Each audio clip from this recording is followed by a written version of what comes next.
Hello சைடெக் friends, இந்த வீடியோவில் நம்ம பார்க்க போகிறது என்னன்னாக்கா ஃப்ரெண்ட்ஷிப்பின் 5 நிலைகள் என்ன அப்படின்னு பார்க்க போகிறோம். 5 levels ஆஃப் ஃப்ரெண்ட்ஷிப் என்ன அப்படின்னு பார்க்க போகிறோம்.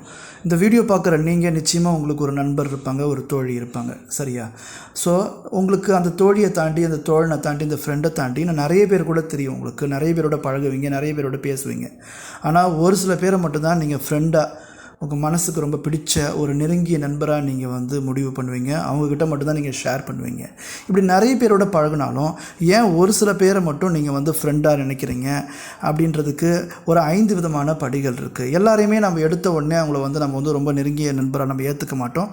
அதுக்கு 5 படிகள் இருக்குது. ஸோ நீங்கள் ஒருத்தரோட பழகுறீங்க, இல்லை உங்கள் கூட ஒருத்தவங்க பழகுறாங்க அப்படின்னாக்கா, நான் சொல்ல போகிற இந்த 5 லெவல் ஆஃப் ஃப்ரெண்ட்ஷிப்பில் எந்த டைப் ஆஃப் ஃப்ரெண்ட்ஷிப்பில் அவங்க இருக்காங்க, எந்த லெவலில் இருக்காங்க, எந்த நிலையில் இருக்காங்க, அடுத்த லெவல் என்ன, இதுக்கு முந்தின லெவல் என்ன அப்படின்னு தெரிஞ்சுக்கிறதுக்கு இது ரொம்ப யூஸ்ஃபுல்லாக இருக்கும்.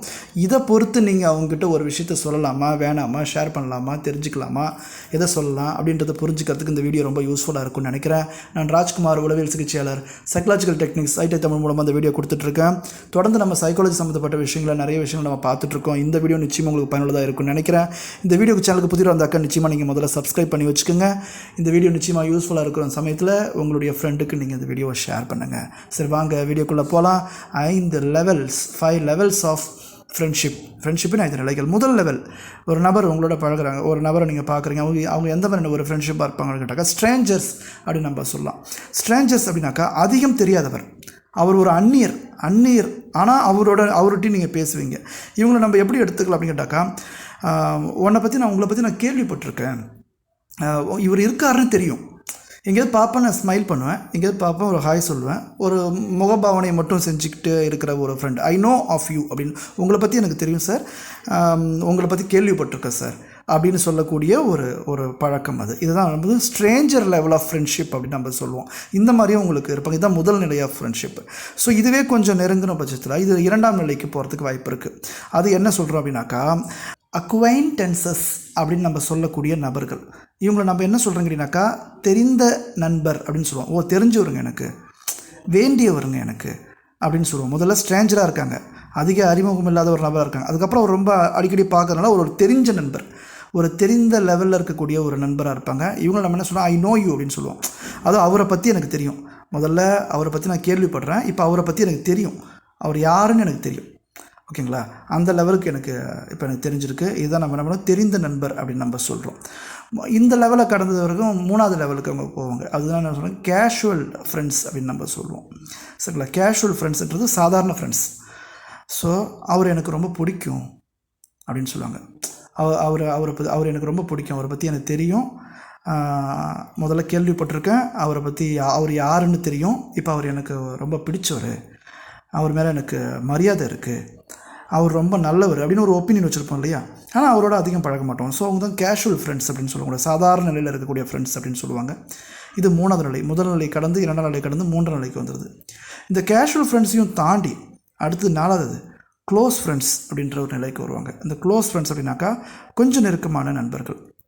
அதாவது அவரை பற்றி இவருக்கு புரியும், நான் உன்னை புரிஞ்சு வச்சுருக்கேன், இவர் எப்படிப்பட்டவர்னு எனக்கு தெரியும், நான் எப்படிப்பட்டவர்னு அவருக்கு தெரியும், அந்த மாதிரி இவர் எந்த மாதிரியான குணம் உள்ளவர்னு எனக்கு தெரியும், நான் எந்த மாதிரி குணம் உள்ளவர்னு அவருக்கு தெரியும். இந்த மாதிரியான ஒரு ஃப்ரெண்ட்ஸ் என்னன்னாக்கா ஒரு க்ளோஸ் ஃப்ரெண்ட்ஸ்னு சொல்லுவாங்க. இதான் 4ஆவது நிலை. இந்த க்ளோஸ் ஃப்ரெண்ட்ஸையும் கடந்த 5ஆவது ஒரு நிலை இருக்குது, தான் இன்டிமேட் ஃப்ரெண்ட்ஸ் அப்படின்னு சொல்லக்கூடியது. இந்த இன்டிமேட் ஃப்ரெண்ட்ஸ் அப்படின்றது மிகவும் நெருக்கமான, சில சமயம் அந்தரங்கமான, அல்லது தன்னோடு மட்டுமே அதிக நெருக்கம் உள்ள ஒரு நண்பர் அப்படின்னு நம்ம சொல்லலாம். நெருங்கிய நண்பரை தான் நம்ம சொல்கிறோம் இன்டிமேட் ஃப்ரெண்ட்ஸ் அப்படின்னு சொல்லக்கூடியது. ஐ கனெக்ட் வித் யூ அப்படின்னு சொல்லுவாங்க. ஐ கனெக்ட் வித் யூ அப்படின்னாக்கா நான் உங்களோட இருக்க விரும்புகிறேன்னு சொல்லுவாங்க. அதாவது அந்த நபரோட இருக்க இவங்களுக்கு பிடிக்கும். இந்த 3ஆவது கேஷுவல் ஃப்ரெண்ட்ஸ்ன்றது அவரை எனக்கு பிடிக்கும். 5ஆவது நிலையில் இருக்கிற ஃப்ரெண்ட்ஸ் என்னன்னாக்கா அவரோட சேர்ந்து இருக்க எனக்கு பிடிக்கும், அவரோட பேச பிடிக்கும், அவரோட பழக பிடிக்கும், அவரோட இருக்க பிடிக்கும், அவரோட நெருக்கம் காட்ட பிடிக்கும், அவரோட பகிர்ந்துக்க பிடிக்கும். ஸோ அவரோட நான் என் விஷயத்தில் சொல்ல பிடிக்கும், அவர் சொல்கிறத கேட்க பிடிக்கும். இதுதான் இன்டிமேட் ஃப்ரெண்ட்ஸ் அப்படின்னு சொல்லக்கூடியது. எடுத்த உடனே நம்ம எல்லாருமே இந்த இன்டிமேட் ஃப்ரெண்ட்ஸ் லெவலுக்கு போகிறது இல்லை. இந்த ஸ்ட்ரேஞ்சர், அக்வைண்டன்சஸ் அப்படின்னு சொல்லக்கூடிய நிலை, அடுத்து கேஷுவல் அப்படின்னு சொல்லக்கூடியது, அடுத்து க்ளோஸ் அப்படின்னு க்ளோஸ் ஃப்ரெண்ட்ஸ்னு சொல்கிறது, அடுத்தது பார்த்திங்கன்னா இன்டிமேட் ஃப்ரெண்ட்ஸ் அப்படின்னு சொல்லக்கூடிய நிலைக்கு போகுது. உங்களோட பழகுற அந்த நண்பர் இருக்கார் இல்லையா, இந்த 5 நிலையில் எத்தனாவது நிலையில் இருக்கார்,